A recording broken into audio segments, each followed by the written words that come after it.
Baik, Assalamualaikum warahmatullahi wabarakatuh. Perkenalkan, saya Adis Juliana. Di sini saya izin untuk mempresentasikan referat saya dengan judul reseptor histamin dengan pembimbing Dr. Stephen, MSI Med, spesialis neurologi konsultan. Lalu sebagai pendahuluan, histamin adalah senyawa yang tergolong dalam amina biogenik yang disintesis dari asam amino histidin. Histamin ini disimpan dalam vesikel di dalam sel mas dan basofil dan akan dilepaskan ketika terjadi rangsangan atau cedera pada jaringan. Reseptor histamin adalah protein yang terletak di permukaan sel dan berfungsi sebagai pengikat histamin. Terdapat 4 jenis reseptor histamin yang dikenal, yaitu H1, H2, H3, dan H4. Nah, selanjutnya dapat dilihat pada gambar ini. Kalau untuk H1 itu dia berlokasi di otak, otot polos atau bronkus, terus terdapat juga berperan dalam pembuluh darah. Terus untuk H2 reseptor ini dia ada di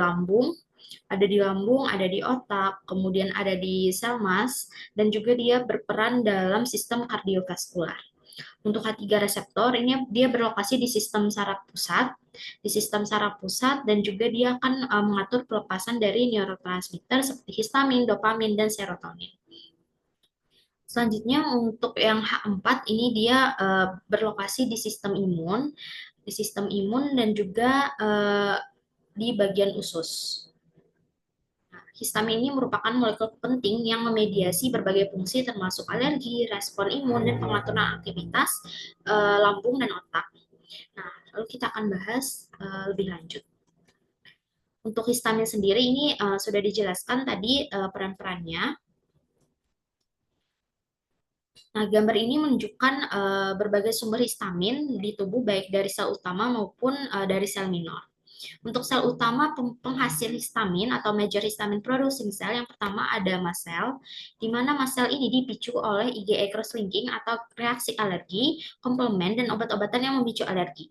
Sel ini merupakan sumber utama histamin dalam merespon alergi. Lalu ada basofil. Basofil ini mekanismenya mirip dengan sel mas, di mana dia berperan dalam reaksi alergi. Lalu selanjutnya ada ECL cells. ECL cells atau enterochromaffin-like cells ini ditemukan di dalam lambung dan dirangsang oleh somatostatin atau gastrin untuk mengatur pelepasan dari asam lambung. Selanjutnya ada histaminergic neuron. Dia berlokasi di otak dan menghasilkan histamin untuk fungsi neurotransmitter dan dipicu oleh reseptor tertentu seperti dopamin D2 dan serotonin. Terus di bawah ini ada sel minor penghasil histamin. Nah, mereka ini memproduksi histamin dalam jumlah kecil dan berperan dalam fungsi imun lokal atau inflamasi. Ada dendritic cell, T cell, kemudian makrofag, neutrofil, dan epithelial cell. Kemudian selanjutnya reseptor histamin. Jadi efek histamin disebabkan oleh aktivasi 4 subtipe reseptor histamin atau HR, yaitu H1R, H2R, H3R, dan H4R. Reseptor histamin ini termasuk dalam keluarga reseptor G protein coupled receptor atau GPCR. Reseptor histamin dari H1R sampai H4R dicirikan oleh fungsi, struktur, distribusi, dan afinitasnya terhadap histamin. Nah, ini dapat dilihat. Kemudian, ini berbagai fungsi yang telah dijelaskan tadi. Untuk lebih lanjutnya, itu H1 reseptor ini berperan dalam reaksi alergi dan inflamasi, di mana dia akan berfungsi sebagai pengubah permeabilitas vaskular dan menyebabkan etrapasasi, edema, dan adesi molekul. Dia akan memicu migrasi sel inflamasi. Untuk relevansi klinisnya, dia berperan dalam gejala alergi seperti gatal, bersin, dan bengkak. Untuk sumber utamanya itu dari mast cell sama basofil. Terus H2 reseptor ini berperan dalam sekresi asam lambung dan imun. Dia berfungsi untuk mengatur sekresi asam lambung, misalnya merangsang sel parietal lambung, berperan dalam diferensiasi sel imun. Untuk relevansi klinisnya, ini target pengobatan untuk reflux gastroesophageal atau GERD dan ulkus lambung melalui penghambat H2. Contohnya kayak obat ranitidin atau famotidin. Kemudian H3 reseptor ini berperan pada neurotransmisi seperti mengatur turnover histamin di sistem saraf pusat sebagai autoreseptor, lalu mempengaruhi fungsi neuron termasuk kognisi dan kontrol neurotransmitter lainnya. Relevansi klinisnya dia terlibat dalam gangguan tidur, perhatian, dan fungsi kognitif. Dan juga kandidat potensial untuk terapi gangguan neurologis seperti Alzheimer. Lalu H4 reseptor, dia berperan sebagai imunomodulasi dan inflamasi, yaitu mengatur kemotaksis sel imun seperti eosinofil dan mast cell, terlibat dalam respon imun dan inflamasi. Untuk relevansi klinisnya, dia target potensial untuk pengobatan penyakit inflamasi kronis seperti asma dan penyakit autoimun.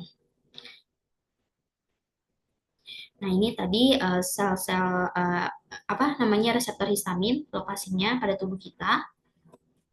Untuk reseptor H1 ini dikodifikasi dalam kromosom manusia nomor 3 dan bertanggung jawab atas banyak gejala patologis seperti reaksi alergi, pruritus, rinore, bronkospasme, dan kontraksi otot polos.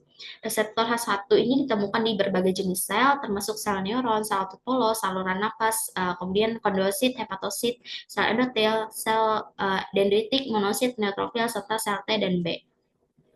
Lalu histamin ini akan mengaktifkan reseptor H1R melalui GAC11 yang kemudian mengarah pada peningkatan aktivitas fosfolipase C dan peningkatan kadar kalsium dalam sel. Akibatnya histamin ini menstimulasi kontraksi otot polos di saluran napas, meningkatkan permeabilitas pembuluh darah, dan menginduksi produksi prostasiklin dan faktor pengaktif trombosit, termasuk gejala yang diamati pada kulit seperti eritema, pruritus, dan edem. Lalu antagonis reseptor H1 antihistaminnya itu obat yang menghalangi aksi histamin pada reseptor H1.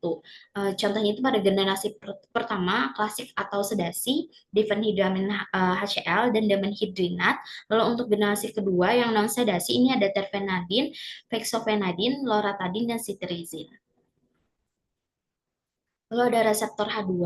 Reseptor H2 ini adalah postsinaptik di mana dia mentransmisikan sinyal terutama melalui siklik adenosin monofosfat atau CAMP dan berhubungan dengan G delta S. G alpha S. Kemudian ekspresi reseptor H2R telah diamati di berbagai sistem tubuh, termasuk sistem pencernaan, misalnya sel parietal lambung, enterosit, sel otot polos, kardiomyosit, sel dendritik, serta sel T dan B. Untuk stimulasi H2R ini dapat memediasi efek inotropik dan kronotropik positif pada jaringan atrium dan ventrikel jantung. Tetapi efek yang paling utama adalah stimulasi dari sekresi asam lambung.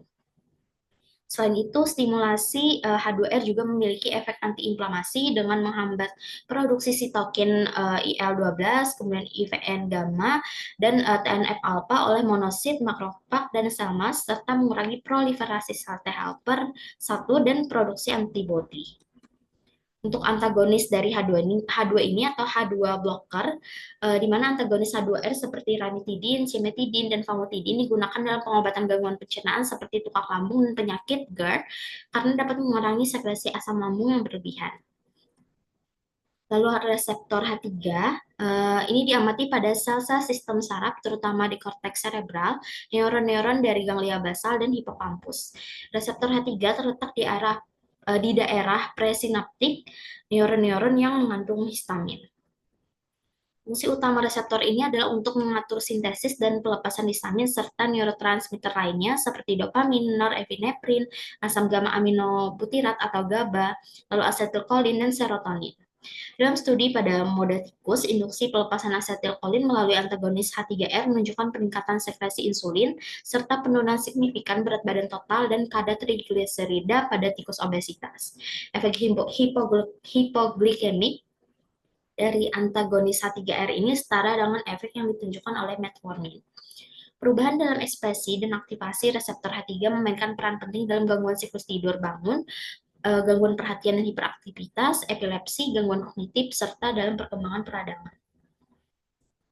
Untuk reseptor H4, ini adalah reseptor histamin yang ditemukan paling baru dan perannya belum sepenuhnya dipahami. Reseptor H4 ini terletak terutama pada sel-sel imun seperti eosinofil, basofil, sel mast, sel NK, sel dendritik, monosit, dan sel T, serta di limpa, timus, sumsum tulang, dan epitel usus. Dan juga ada di sel neuroendokrin. H4R juga ditemukan di saluran empedu dan saluran pankreas. Reseptor H4 ini diekspresikan secara signifikan dalam sistem saraf pusat maupun sistem saraf perifer. Penelitian tersedia menunjukkan bahwa H4N melalui interaksi dengan G-alpha IO berkontribusi pada perkembangan reaksi inflamasi dan hipersensitivitas. Aktivasi H4R juga telah terbukti menyebabkan pruritus atau rasa gatal. Penggunaan antagonis H4R memiliki efek anti-pruritik. Penelitian menunjukkan bahwa reseptor H4 ini dengan mengaktifkan sel T helper 2 dan menghasilkan interleukin 31 dapat memicu perkembangan dermatitis alergi. Selain itu, aktivasi dari reseptor H4 dan H3 ini meningkatkan efek asetilkolin pada peristaltik usus. Reseptor H4 juga terlibat dalam pembentukan ulcus pepticum dan karsinogenesis atau pembentukan kanker, yang menunjukkan peran potensial H4R dalam penyakit inflamasi dan kanker. Nah, lalu sebagai penutup, histamin adalah senyawa yang penting terlibat dalam proses fisiologis dan patologis dalam tubuh manusia. Peranannya sebagai mediator dalam respon imun, peradangan, pengaturan sekresi asam lambung, serta neurotransmisi menunjukkan bahwa histamin memiliki dampak yang luas pada keseluruhan tubuh. Pemahaman yang lebih mendalam mengenai mekanisme aksi dan peran histamin sangat penting dalam pengembangan terapi untuk penyakit-penyakit yang terkait dengannya, seperti alergi, asma, gangguan pencernaan, dan gangguan neurologis. Pengembangan terapi yang lebih selektif terhadap reseptor histamin diharapkan dapat meningkatkan solusi yang lebih efektif dalam pengobatan berbagai kondisi medis yang melibatkan histamin. Baik, sekian dari saya. Terima kasih.